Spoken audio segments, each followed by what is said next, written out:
Hi everyone. Ajay ఉపాధ్యాయ అనే ఒక big investor recent క్వార్టర్లో హరిఓం పైప్స్ అనే కంపెనీ యొక్క షేర్స్ని బై చేశారు. అయితే ఆగండి, ఒక పెద్ద ఇన్వెస్టర్ ఏదో ఒక కంపెనీ యొక్క షేర్స్ కొన్నాడు అని మనం కూడా బ్లైండ్గా ఆ కంపెనీ షేర్స్ కొనకూడదు. మరి యాక్చువల్గా మనం ఏం చేయాలి? దీనికోసమే జనరల్గా మనం ఒక కంపెనీని టాపర్ లాగా స్టడీ చేయాలి. దీని గురించి నేను సింపుల్గా ఈ వీడియోలో 3 స్టెప్స్లో మీకు ఎక్స్ప్లెయిన్ చేయబోతున్నాను. మనం ఏదైనా ఒక కంపెనీలో ఇన్వెస్ట్ చేసే ముందు యాక్చువల్గా ఆ కంపెనీలో బిగ్ ఇన్వెస్టర్స్ డేటా ఎలా ఉంది అనేది మనం తెలుసుకోవాలి. అంటే ఆ కంపెనీ యొక్క ప్రమోటర్స్ దాన్ని కొంటున్నారా అమ్ముతున్నారా, ఎఫ్ఐఐస్ అండ్ డిఐఎస్ కొంటున్నారా అమ్ముతున్నారా అనేది తెలుసుకోవాలి. ఎందుకు ఇలా మనం తెలుసుకుంటాము అనంటే జనరల్గా మనలాంటి రిటైల్ ట్రేడర్స్ కంటే కూడా ఆ కంపెనీ యొక్క ప్రమోటర్కి, ఎఫ్ఐఐస్కి, డిఐఎస్కి ఆ కంపెనీ గురించి చాలా ఇన్ఫర్మేషన్ తెలుస్తుంది. ఒకవేళ ఆ కంపెనీ గ్రో అయ్యేటట్టయితే వీళ్ళు కూడా ఆబ్వియస్గా ఆ కంపెనీలో ముందుగానే షేర్ హోల్డింగ్ అనేది పెంచుకుంటూ ఉంటారు. అండ్ నెక్స్ట్ అలాగే ఆ కంపెనీ యొక్క రేషియోస్ చూడాలి. రేషియోస్లో normal ratios like ROE, ROCE కాకుండా cash conversion cycle, working capital cycle, debtor days ఇలాంటివి చూడాలి. వీటి గురించి వీడియోలో మనం చాలా క్లియర్గా డిస్కస్ చేసుకుందాం. అండ్ ఫైనల్గా ఆ కంపెనీ యొక్క క్యాష్ ఫ్లో స్టేట్మెంట్స్ చూడాలి. అయితే ఇలా ఎన్నో విషయాలు మనం చూడాల్సింది ఉంటుంది. కానీ మనకి సింపుల్గా అర్థం అవ్వడం కోసం ఇలా థియరిటికల్గా కాకుండా ప్రాక్టికల్గా ఒక షేర్ ఎగ్జాంపుల్ తీసుకొని మనం ఈ వర్క్ అంతా చేద్దాం. అయితే ఈ వీడియోలో నేను డేటా అంతా కూడా మీకు కంప్లీట్ ట్రాన్స్పరెంట్గా ఈజీగా అర్థమయ్యే విధంగా ఎక్స్ప్లెయిన్ చేయడానికి కొంచెం స్లోగా ఎక్స్ప్లెయిన్ చేస్తాను. బట్ మీరు ఏ డీటెయిల్స్ మిస్ అవ్వకుండా స్కిప్ చేయకుండా ఈ వీడియో ఎండ్ వరకు చూడండి. ఫస్ట్ ఎప్పుడైనా సరే ఒక పెద్ద ఇన్వెస్టర్ ఆ కంపెనీలో షేర్స్ కొన్నారు అని మీరు ఒక యూట్యూబ్ వీడియోలో చూస్తే దాన్ని బ్లైండ్గా నమ్మద్దు. దాన్ని క్రాస్ చెక్ చేయండి. మీరు క్రాస్ చెక్ చేయడం కోసం trendline.com ని యూజ్ చేయొచ్చు. సో ఇక్కడ మీరు స్పెల్లింగ్ చూడండి, ట్రెండ్ LYNE ఉంటుంది. సో దీన్ని మీరు గూగుల్లో సెర్చ్ చేసినప్పుడు trendline.com ని మీరు ఓపెన్ చేయొచ్చు. సో ఎప్పుడైతే ఇలా trendline.com మీకు ఓపెన్ అవుతుందో ఇక్కడ పైన సూపర్ స్టార్స్ అని ఉంటుంది. సో ఈ సూపర్ స్టార్స్ మీద క్లిక్ చేస్తే మీకు ఎఫ్ఐఐస్ అండ్ డిఐఎస్ యొక్క పోర్ట్ఫోలియో హోల్డింగ్స్ మీరు ఇందులో చూడొచ్చు. సో ఇక్కడ నేను అజయ్ ఉపాధ్యాయ అనే ఒక నేమ్ని చెప్పాను కదా, తన నెట్వర్త్ చూసారా, దాదాపు 1200 కోట్ల రూపాయలు ఉంది. అందులో రీసెంట్ క్వార్టర్లో తను హరిఓం షేర్స్ని బై చేశారు. దీన్ని మనం కేవలం trendline.comలోనే కాకుండా screener.in లో కూడా క్రాస్ చెక్ చేసుకోవచ్చు. సో నేను screener.in ఓపెన్ చేసి ఇందులో హరిఓం పైప్స్ యొక్క షేర్స్ని ఇక్కడ సెర్చ్ చేస్తున్నాను. సో ఇలాగ మనం వచ్చిన తర్వాత కింద లాస్ట్లో ఇన్వెస్టర్స్ అని ఉంటుంది. ఈ ఇన్వెస్టర్స్ మీద కనుక క్లిక్ చేస్తే పబ్లిక్ డేటాలోకి వెళ్ళినప్పుడు మనకి 1% కంటే ఎక్కువ హోల్డింగ్ ఎవరికైతే ఉందో వాళ్ళ డీటెయిల్స్ ఇక్కడ మనకు కనపడతాయి. సో ఇక్కడ నాకు అజయ్ ఉపాధ్యాయ అనే నేమ్ కనపడుతుంది అండ్ రీసెంట్ క్వార్టర్లో 1.46 కొన్నారు, ఆ డేటా కూడా కనపడుతుంది. కాబట్టి నేను ఈ డేటా సోర్స్ని మల్టిపుల్ ప్లేసెస్లో వెరిఫై చేసుకున్నాను. ఇలా మీరు కూడా ఎప్పుడైతే ఒక బిగ్ ఇన్వెస్టర్ కొన్నారు అని అంటున్నారో అలాంటప్పుడు అది కరెక్టేనా కాదా అని చెప్పి క్రాస్ చెక్ చేసుకోవాలి. సో ఇందాక మనం ఏం నేర్చుకున్నాము? ఫస్ట్ ఒక కంపెనీ యొక్క ఇన్వెస్టర్స్ డేటా చూడాలి. అంటే ఆ కంపెనీలో ప్రమోటర్స్, ఎఫ్ఐఐస్, డిఐఎస్ ఏం చేస్తున్నారు అనేది అర్థం చేసుకోవాలి. సో screener.inలో ఈ కంపెనీ యొక్క షేర్ హోల్డింగ్ని ఇయర్లీ కనుక మనం పెట్టుకొని అబ్జర్వ్ చేస్తే కంపెనీ యొక్క promoters recent last 1 or 2 years నుంచి అయితే మనకి కాన్స్టెంట్గానే ఉంది. అంతకుముందు వీళ్ళు కొంతవరకు ప్రమోటర్ షేర్ హోల్డింగ్ అనేది తగ్గించుకున్నారు. వెరాజ్ ఎఫ్ఐఐస్ 2% నుంచి 10% దాకా కన్సిస్టెంట్గా ఎవ్రీ ఇయర్ కూడా కొంటూనే ఉన్నారు. అండ్ నెక్స్ట్ అలాగే డిఐఎస్లో మాత్రం పెద్ద చేంజ్ ఏమీ లేదు, ఇన్ఫ్యాక్ట్ క్లోజ్ టు జీరోనే ఉంది. వెరాజ్ పబ్లిక్ హోల్డింగ్ అనేది తగ్గుతుంది. జనరల్గా మనకి పబ్లిక్ హోల్డింగ్ అనేది తగ్గడం మంచిదే. కాబట్టి ఇక్కడ ప్రమోటర్స్ కాన్స్టెంట్గా ఉన్నారు, ఎఫ్ఐఐస్ దీన్ని బై చేసుకుంటూ ఉన్నారు, డిఐఎస్ కాన్స్టెంట్ అండ్ అలాగే పబ్లిక్ అనేది తగ్గుతూ ఉన్నారు, విచ్ ఈస్ గుడ్ ఫ్యాక్టర్.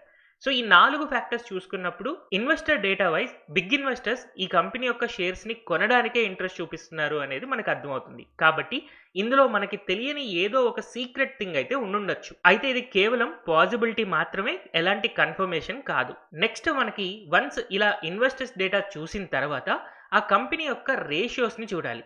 ఈ రేషియోస్లో డెటార్ డేస్ అంటే ఈ కంపెనీ ఎవరికైనా మెటీరియల్ సప్లై చేస్తే వాళ్ళ దగ్గర నుంచి ఎన్ని డేస్లో మనకి మనీ వస్తున్నాయి అనేది మనం డెటార్ డేస్లో చూడొచ్చు. ఈ డెటార్ డేస్ అనేది తక్కువ ఉంటే మంచిది అండ్ ఇన్ఫ్యాక్ట్ తగ్గుతూ ఉంటే ఇంకా మంచిది. జనరల్గా ఒక 5 to 10 డేస్ అటు ఇటు అయితే పర్వాలేదు, ఎందుకంటే నెల రోజుల్లో రావాల్సిన డబ్బులు ఒక 10 డేస్ డిలే అయితే అది పెద్ద ఎఫెక్ట్ ఏమీ చూపించదు. కానీ నెల రోజుల్లో రావాల్సిన డబ్బులు 2 నెలల్లో 3 నెలల్లో కనుక ఇంక్రీజ్ అవుతుంది అని అంటే అలాంటప్పుడు కంపెనీ సఫర్ అవుతుంది అని అనుకోవచ్చు. అయితే ఇక్కడ నేను చూసినప్పుడు ఈ కంపెనీ యొక్క డేటా డేస్ అనేది ఆల్మోస్ట్ కాన్స్టెంట్గానే ఉన్నాయి. ఒక 10 డేస్ అటు ఇటు అవుతుంది. అది పెద్ద ఎఫెక్ట్ ఏమీ చూపించదు. వెరాజ్ నెక్స్ట్ ఈ కంపెనీ యొక్క ఇన్వెంటరీ డేస్ అంటే వీళ్ళు తయారు చేసిన మెటీరియల్ ఏదైతే ఉందో దాన్ని వీళ్ళు సెల్ చేయడానికి అంతకుముందు దాదాపు 190, 200, 170 డేస్ పట్టేది. బట్ ఇప్పుడు లాస్ట్ 2 ఇయర్స్ నుంచి అది తగ్గుతూ 156 అండ్ 113కి తగ్గింది. అంటే వీళ్ళు తయారు చేస్తున్న ప్రొడక్ట్స్ ఏవైతే ఉన్నాయో అవి ఫాస్ట్గా రొటేట్ అవుతున్నాయి. దీనివల్ల వీళ్ళ బిజినెస్ అనేది కొంచెం స్పీడ్గా గ్రో అవ్వడానికి ఛాన్సెస్ ఉన్నాయి. మోస్ట్లీ ఈ ఇన్వెంటరీ డేస్ అనేది ఇంప్రూవ్ అవడం వల్ల క్యాష్ కన్వర్షన్ సైకిల్ కూడా మనకి ఇక్కడ ఇంప్రూవ్ అయింది. యూజువల్గా క్యాష్ కన్వర్షన్ సైకిల్ అనేది తక్కువ ఉంటే మంచిది. సో నెంబర్ ఆఫ్ డేస్ నేను ఇక్కడ అబ్జర్వ్ చేస్తున్నప్పుడు ఒకప్పుడు 200 డేస్ ఉండేది, ఇప్పుడు దాదాపు 130 అండ్ 120 డేస్కి తగ్గుతుంది. కాబట్టి క్యాష్ కన్వర్షన్ సైకిల్లో కూడా ఇంప్రూవ్మెంట్ ఉంది. వెరాజ్ వర్కింగ్ క్యాపిటల్ డేస్ కూడా అంతకుముందు 50 to 60 డేస్ ఉండేవి, ఇప్పుడు 40 to 50 డేస్కి తగ్గడం మనకు కనపడుతుంది. సో ఓవరాల్గా నేను అంతకుముందు వీడియోస్లో డిస్కస్ చేసిన ఇంపార్టెంట్ రేషియోస్లో 4 రేషియోస్లో కూడా నాకు చాలా క్లియర్ ఇంప్రూవ్మెంట్ అనేది ఈ కంపెనీలో కనపడుతుంది. కాబట్టి ఈ ఫినాన్షియల్ రేషియోస్ వైజ్ కూడా నేను దీనికి ఒక గ్రీన్ టిక్ ఇస్తాను. అండ్ లాస్ట్ ఫైనల్గా క్యాష్ ఫ్లో స్టేట్మెంట్ చూద్దాం. సో ఈ క్యాష్ ఫ్లో స్టేట్మెంట్లో మనకి మొత్తం 3 యాక్టివిటీస్ ఉంటాయి కదా. ఇందులో cash flow from operating activity అనేది పాజిటివ్ ఉండాలి అండ్ పెరగాలి అనేది మెయిన్ కాన్సెప్ట్. సో ఇక్కడ చాలా క్లియర్గా లాస్ట్ 2 ఇయర్స్లో ఈ కంపెనీ యొక్క cash flow from operating activities అనేది పెరుగుతూ ఉన్నాయి, at the same time positive ఉన్నాయి. అండ్ అలాగే ఫ్రీ క్యాష్ ఫ్లో చూసినా కూడా ఇప్పుడిప్పుడే అది పాజిటివ్గా కన్వర్ట్ అవుతూ ఉంది. అండ్ అలాగే బిగ్ ఫిగర్స్ని కూడా రికార్డ్ చేస్తూ ఉంది. కాబట్టి ఈ కంపెనీ క్లియర్గా ఒక ఇంప్రూవ్మెంట్ అయితే నాకు చూపిస్తుంది. ఇప్పటిదాకా మనం చూసిన మేజర్ థింగ్స్ అంటే ఒక కంపెనీని అనాలిసిస్ చేసేటప్పుడు టాపర్స్ చూసే థింగ్స్ కనుక మనం అబ్జర్వ్ చేస్తే ఇన్వెస్టర్స్ డేటా బాగుంది, రేషియోస్ బాగుంది అండ్ క్యాష్ ఫ్లోస్లో కూడా క్లియర్ ఇంప్రూవ్మెంట్ ఉంది. జనరల్గా నేను ఇంతవరకే చూస్తాను. మనం యాక్చువల్గా balance sheet, profit and loss statement చూడాలి అని అనుకుంటాం, కానీ నిజానికి ఇవి బాగుంటే ఆబ్వియస్గా అవి బాగుంటాయి. బట్ ఎనీహౌ ఒకసారి మనం చెక్ చేసుకోవాలి అని అనుకున్నా కూడా ఈ కంపెనీ యొక్క డేటా నేను అబ్జర్వ్ చేసినప్పుడు బ్యాలెన్స్ షీట్స్లో అసెట్స్ అనేది కంటిన్యూస్గా గ్రో అవుతూనే ఉన్నాయి అండ్ రీసెంట్ టైం ఫ్రేమ్లో లయబిలిటీస్ తగ్గాయి అండ్ రిజర్వ్స్లో కూడా చాలా మంచి గ్రోత్ ఉంది. సో బ్యాలెన్స్ షీట్ ఇంప్రూవ్మెంట్ అనేది చాలా క్లియర్గా ఉంది. నెక్స్ట్ అలాగే ఈ కంపెనీ యొక్క ప్రాఫిట్ అండ్ లాస్ స్టేట్మెంట్ కనుక వెళ్తే లాస్ట్ 4 ఇయర్స్లోనే ఈ కంపెనీ 400 కోట్ల నుంచి 1600 కోట్ల రెవెన్యూ దాకా 4x పెరిగింది. వెరాస్ ప్రాఫిట్ కూడా మనం అబ్జర్వ్ చేస్తే 32 crores నుంచి 76 crores దాకా పెరుగుతూనే కనబడుతూ ఉంది. బట్ ఎనీహౌ నేను ప్రీవియస్ వీడియోస్లో చెప్పినట్టు బ్యాలెన్స్ షీట్స్ కానీ ఈ ప్రాఫిట్ అండ్ లాస్ స్టేట్మెంట్స్ కానీ ఈజీగా మ్యానిపులేట్ చేయొచ్చు. అందుకే జనరల్గా ఇది మన మేజర్ క్రైటీరియా అయితే అవ్వకూడదు, but just cross checking purpose మాత్రం మనం దీన్ని యూజ్ చేసుకోవచ్చు. సో ఇప్పటిదాకా నేను చూసిన ఈ కంపెనీ యొక్క డేటా ప్రకారం అయితే క్లియర్గా ఈ కంపెనీ అనేది గ్రో అవుతూ ఉంది. మరి ఇదే టైంలో ఈ కంపెనీ యొక్క షేర్ ప్రైస్ కనుక చూస్తే లాస్ట్ 2 to 3 ఇయర్స్లో ఎలాంటి ఇంప్రూవ్మెంట్ లేదు. ఇన్ఫాక్ట్ లాస్ట్ 1 ఇయర్ అంతా కూడా స్టేబుల్ గా ఒక జోన్ లోనే ఉంది. ఎందుకు ఇలా జరిగింది అని ఒక పాసిబుల్ రీజన్ నేను ఆలోచించినప్పుడు మేబీ ఈ ఇయర్ ఎల్నినో ఎఫెక్ట్ ఉంటుంది. ఇది క్లైమేటిక్ చేంజెస్ చదివిన వాళ్ళకి ఎవరికైనా కూడా చాలా ఈజీగానే అర్థం అవుతుంది. లాస్ట్ ఇయర్ ఎప్పుడైతే హెవీ రైన్స్ వస్తాయో నెక్స్ట్ ఇయర్ యూజువల్ గా అంత రైన్స్ అనేవి రావు. అందుకనే పైపింగ్ సంబంధించిన కంపెనీస్ కి మార్జిన్స్ అంతగా ఇంప్రూవ్ అవ్వకపోవచ్చు, కొత్త ప్రాజెక్ట్స్ అంత తొందరగా రాకపోవచ్చు అనే ఛాన్సెస్ ఉంటాయి. అందుకనే మేబీ ఈ సెక్టర్ లో సుప్రీం ఇండస్ట్రీస్, ఆస్ట్రాల్ ఇలాంటి కంపెనీస్ కూడా లాస్ట్ 1 ఇయర్ లో పడుతూనే ఉన్నాయి. అయితే ఎనీహౌ మార్కెట్ లో ఇలాంటి సైకిల్స్ అనేవి కామనే. కొన్నిసార్లు కొన్ని సీజనల్ గా కంపెనీస్ కి బెనిఫిట్ అవుతూ ఉంటాయి, కొన్నిసార్లు నెగిటివ్ అవుతూ ఉంటాయి. యాజ్ ఆఫ్ నౌ ఈ పర్టికులర్ సెక్టర్ కి అయితే సీజనల్ గా నెగిటివే ఉంది. కాకపోతే ఈ కంపెనీ స్టిల్ సస్టైన్ అవుతూ ఫండమెంటల్ గా క్యాష్ జనరేట్ చేస్తూ ఉంది. కాబట్టి లాస్ట్ 1 ఇయర్ నుంచి పెద్ద ఫాల్ అయితే ఏం లేదు, ఒకవేళ పడినా కూడా ఇమ్మీడియట్ గా రికవర్ అవుతూ ఉంది. అయితే ఆగండి, ఇప్పటిదాకా ఈ కంపెనీ రిజల్ట్స్ అన్ని బాగున్నాయి, క్యాష్ ఫ్లోస్ బాగున్నాయి, ఇన్వెస్టర్స్ అందరూ కూడా కొంటూ ఉన్నారు. సో ఇప్పుడు మనం కొనేయచ్చా? లేదు, ఇంకా మనకు కావాల్సిన ఇన్ఫర్మేషన్ అంతా కంప్లీట్ గా రాలేదు. జస్ట్ మనకి ఇప్పటిదాకా ఏం అర్థమైంది అని అంటే పాస్ట్ లో ఈ కంపెనీ డబ్బుల్ని చాలా బాగా మేనేజ్ చేసింది అండ్ అలాగే రెవెన్యూ పరంగా ఒక మంచి గ్రోత్ని రికార్డ్ చేసింది. పాస్ట్ అంతా బాగుంది. పాస్ట్ బాగున్నంత మాత్రాన ఫ్యూచర్ బాగుంటుంది అనే గ్యారెంటీ ఎక్కడా ఉండదు. కాకపోతే మనం ఇప్పుడు చేసే పని ఏంటి అంటే ఒకవేళ పాస్ట్ బాగాలేకపోతే ఫ్యూచర్లో వీళ్ళు ఏమైనా ప్రామిస్ చేసినా కూడా అది జరగడానికి చాలా తక్కువ ఛాన్సెస్ ఉంటాయి.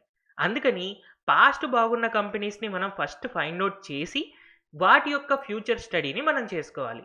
సో ఈ ఫ్యూచర్ స్టడీ చేయడం కోసం మీరు డాక్యుమెంట్స్లోకి వెళ్ళి రీసెంట్ యాన్యువల్ రిపోర్ట్స్ కానీ అండ్ అలాగే రీసెంట్ కాన్ కాల్స్ని కానీ డౌన్లోడ్ చేసుకుని వీళ్ళ ఫ్యూచర్ ఆర్డర్ బుక్స్ ఎలా ఉన్నాయి, ఫ్యూచర్ ప్రాఫిట్ మార్జిన్స్ ఎలా పెరుగుతాయని వీళ్ళు చెప్తున్నారు, ఇలాంటి పాయింట్స్ని మనం ఏఐ ద్వారా కనుక్కోవాలి. వాటికి మనం ఎలాంటి ప్రాంప్ట్స్ని యూజ్ చేయాలి అనేది నేను ఆల్రెడీ నా ప్రీవియస్ వీడియోస్లో చెప్పున్నాను. మీకు ఒకవేళ ఆ ప్రాంప్ట్స్ తెలియకపోయినా కూడా సింపుల్గా యాన్యువల్ రిపోర్ట్ని లేదా పవర్ పాయింట్ ప్రెజెంటేషన్స్ని డౌన్లోడ్ చేసి ఏఐలో అప్లోడ్ చేసిన తర్వాత ఈ కంపెనీ యొక్క ఫ్యూచర్ గ్రోత్లో ఉండే పాజిటివ్ పాయింట్స్ ఏంటి అండ్ నెగిటివ్ పాయింట్స్ ఏంటి అని అడిగితే ఆటోమేటిక్గా మీకే చాలా ఈజీగా దొరుకుతాయి. As per SEBI rules, SEBI registered investment adviser అవ్వకపోతే ఒక స్టాక్ గురించి బై ఆర్ సెల్ రికమెండేషన్ ఇవ్వకూడదు.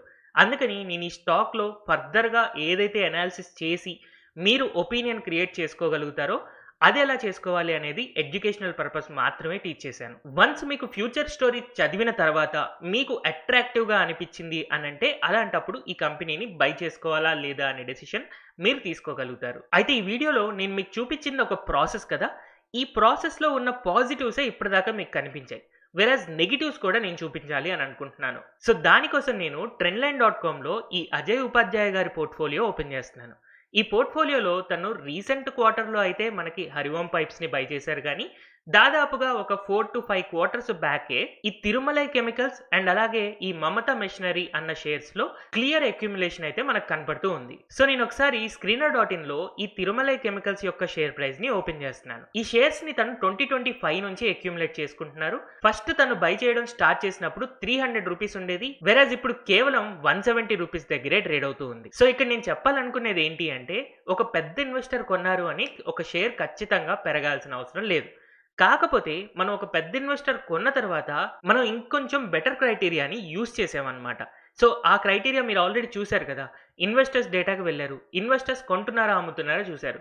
ఇక్కడ మీరు అబ్జర్వ్ చేస్తే ఇన్వెస్టర్స్ క్లియర్గా సెల్ చేస్తున్నారు. యాక్చువల్గా ప్రమోటర్స్ అనే వాళ్ళు సెల్ చేస్తున్నారు, ఎఫ్ఐఐస్ సెల్ చేస్తున్నారు, వెరాజ్ డిఐఎస్ మాత్రం బై చేస్తూ ఉన్నారు. సో యాక్చువల్గా ఈ స్టాక్ అయితే మనం పెట్టుకున్న దాంట్లో ఇన్వెస్టర్స్ డేటా క్రైటీరియాలో ఫెయిల్ అయింది. అండ్ అలాగే రేషియోస్లో అబ్జర్వ్ చేసినా కూడా డెటార్ డేస్ అనేది ఆల్మోస్ట్ స్టేబుల్ ఉన్నాయి, ఇన్వెంటరీ డేస్ కొంచెం బెటర్ అవుతూ ఉన్నాయి, బట్ క్యాష్ కన్వర్షన్ సైకిల్ని చూసినప్పుడు ఇక్కడ ఇంప్రూవ్మెంట్ లేదు. అండ్ ఫైనల్గా వర్కింగ్ క్యాపిటల్ డేస్లో మాత్రం ఇంప్రూవ్మెంట్ ఉంది. సో ఇక్కడ 50-50 ఉందన్నమాట. రేషియోస్ చూస్తే మాత్రం మనకి క్యాష్ కన్వర్షన్ సైకిల్ ఒక్కటి బాలేదు, మిగిలిన ఫ్యాక్టర్స్ పర్వాలేదు. అండ్ పైన ఈ కంపెనీ యొక్క క్యాష్ ఫ్లోస్ అబ్జర్వ్ చేస్తే ఆపరేటింగ్ క్యాష్ ఫ్లోస్ 2025లో నెగిటివ్కి కన్వర్ట్ అయ్యాయి అండ్ 2026లో ఇంకా నెగిటివ్కి వెళ్ళాయి. ఈవెన్ ఫ్రీ క్యాష్ ఫ్లోస్ కూడా క్లియర్గా నెగిటివ్లోకి వెళ్తూ ఉన్నాయి. సో ఒకవేళ 5 క్వార్టర్స్ బ్యాక్ అజయ్ ఉపాధ్యాయ గారు ఈ షేర్ని కొన్నప్పుడు మనం సేమ్ అనాలిసిస్, ఈ ఇన్వెస్టర్స్ కొంటున్నారా లేదా, రేషియోస్ బాగున్నాయా లేదా, అండ్ అలాగే క్యాష్ ఫ్లోస్ ఇంప్రూవ్ అవుతున్నాయా లేదా, ఈ పాయింట్స్ చూసుంటే ఖచ్చితంగా అప్పట్లో మనం కొనేవాళ్ళం కాదు. సో మేబీ లక్కీలీ మనం కొంచెం బెటర్ స్ట్రాటజీనే యూజ్ చేస్తూ ఉన్నాం. నెక్స్ట్ అలాగే తను మమతా మెషినరీ అనే స్టాక్ ని కూడా కొన్నారు కదా. సో ఈ మమతా మెషినరీ యొక్క స్టాక్ ని కూడా మనం అబ్జర్వ్ చేసినప్పుడు ఇన్వెస్టర్స్ డేటాలో ప్రమోటర్ యొక్క హోల్డింగ్ అనేది కాన్స్టెంట్ గా ఉంది, ఎఫ్ఐఎస్ అండ్ డిఐఎస్ కూడా కాన్స్టెంట్ ఉంది, పబ్లిక్ హోల్డింగ్ కూడా కాన్స్టెంట్ ఉంది. జనరల్ గా కాన్స్టెంట్ ఉంటే మంచిదనే అనుకోవచ్చు.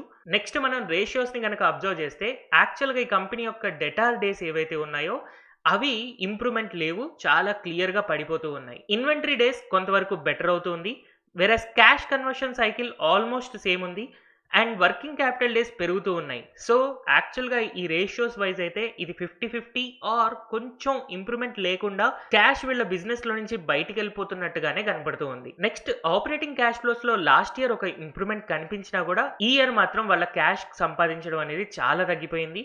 అందుకనే ఫ్రీ క్యాష్ ఫ్లో కూడా మొన్నటిదాకా చాలా మంచి పాజిటివ్ ఇచ్చిన వాల్యూ ఇప్పుడు నెగిటివ్ లోకి వెళ్ళిపోయింది. సో యాక్చువల్ గా ఈ కంపెనీ మనకి 50-50 ఉంది, క్లియర్ గ్రోత్ అయితే ఏం కనిపించట్లేదు, at the same time clear గా పడిపోవడం కూడా కనిపించట్లేదు. సో ఈవెన్ ఈ కంపెనీ యొక్క షేర్ ప్రైస్ మనం అబ్జర్వ్ చేసినా కూడా లాస్ట్ 1 year నుంచి జస్ట్ మనకి మార్కెట్ ఫాల్ వచ్చినప్పుడు పడుతుంది, మళ్ళీ రికవర్ అవుతుంది, స్టేబుల్ గా ఆ ప్లేస్ లోనే కనబడుతూ ఉంది. బట్ ఇన్ ఫ్యాక్ట్ నేను మళ్ళీ రిపీట్ చేస్తున్నాను, ఇప్పటిదాకా మనం చూసింది పాస్ట్ డేటా, దీనివల్ల మన కంపెనీ యొక్క క్యాష్ స్టెబిలిటీ అర్థమవుతుంది.